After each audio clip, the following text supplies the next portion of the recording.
Police अधीक्षक सोमनाथ घारगे यांच्या बदलीसाठी विशिष्ट समाजाचे प्रयत्न. नेमकं प्रकरण काय? नमस्कार, मी प्रियंका आणि तुम्ही पाहताय I love Nagar news. Ahilyanagar जिल्ह्यामध्ये कत्तलखान्यांवर पोलीस प्रशासनाकडून जोरदार कारवाई सुरू आहे. त्यामुळे जिल्हा पोलीस अधीक्षक सोमनाथ घारगे यांच्या बदलीचा घाट विशिष्ट समाजाकडून घातला जात असल्याची चर्चा आहे.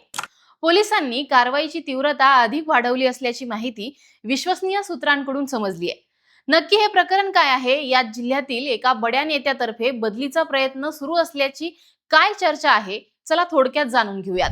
अहिल्यानगर जिल्ह्यामध्ये सध्या पोलीस प्रशासनाच्या कारवाईमुळे एकीकडे गुन्हेगारीवर आळा बसताना दिसत असला तरी दुसरीकडे पोलीस अधीक्षकांच्या बदलीच्या चर्चांनी राजकीय आणि सामाजिक वर्तुळामध्ये खळबळ उडवली आहे. मात्र या धडक कारवाईमुळे काही विशिष्ट घटकांमध्ये नाराजी निर्माण झाल्याची चर्चा आहे.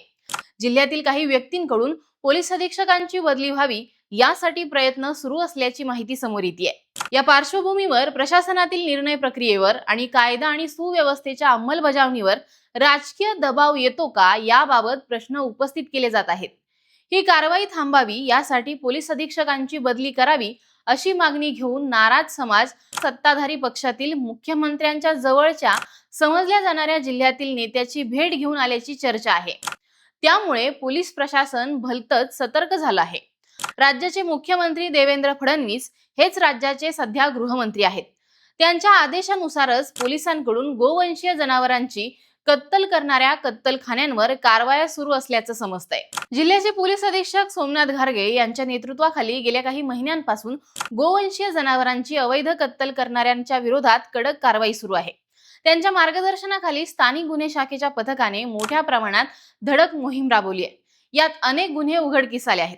अधिकृत आकडेवारीनुसार 2025 या वर्षामध्ये तब्बल 64 गुन्हे दाखल करण्यात आले आहेत. या कारवाईमध्ये 194 आरोपींवर गुन्हे नोंदवून त्यांच्याकडून सुमारे 4,50,54,000 रुपयांचा मुद्देमाल हा जप्त करण्यात आलाय.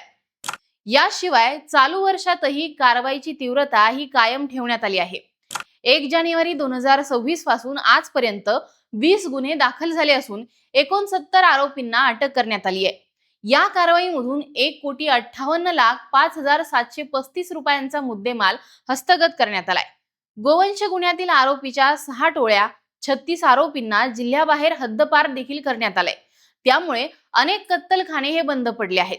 विशेष म्हणजे पोलीस अधीक्षक सोमनाथ घारगे यांनी पदभार स्वीकारल्यानंतर अवघ्या 6 महिन्यात MPDA कायद्याअंतर्गत अनेक आरोपींवर कठोर कारवाई करत त्यांना जिल्ह्याबाहेर हद्दपार केला आहे. तसेच अवैध कत्तलीसाठी आणलेल्या गोवंशीय जनावरांची सुटका करून त्यांचे प्राण वाचवण्यात आले. या सर्व कारवायांमुळे पोलीस प्रशासनाची कडक भूमिका स्पष्ट होत आहे.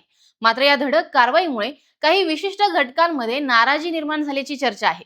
जिल्ह्यातील काही व्यक्तींकडून पोलीस अधीक्षकांची बदली व्हावी यासाठी प्रयत्न सुरू असल्याची माहिती अनौपचारिक चर्चांमधून समोर येते. या पार्श्वभूमीवर प्रशासनातील निर्णय प्रक्रियेवर आणि कायदा सुव्यवस्थेच्या अंमलबजावणीवर राजकीय दबाव येतो का याबाबत प्रश्न उपस्थित केले जात आहेत. एकूणच एका बाजूला कठोर कारवाईमुळे गुन्हेगारीवर नियंत्रण मिळवण्याचा प्रयत्न सुरू असताना दुसऱ्या बाजूला बदलीच्या चर्चांमुळे जिल्ह्यातील वातावरण हे अधिकच तापलंय. आगामी काळात प्रशासन नेमकं यावर काय भूमिका घेतं याकडेच सर्वांचं लक्ष लागलं आहे.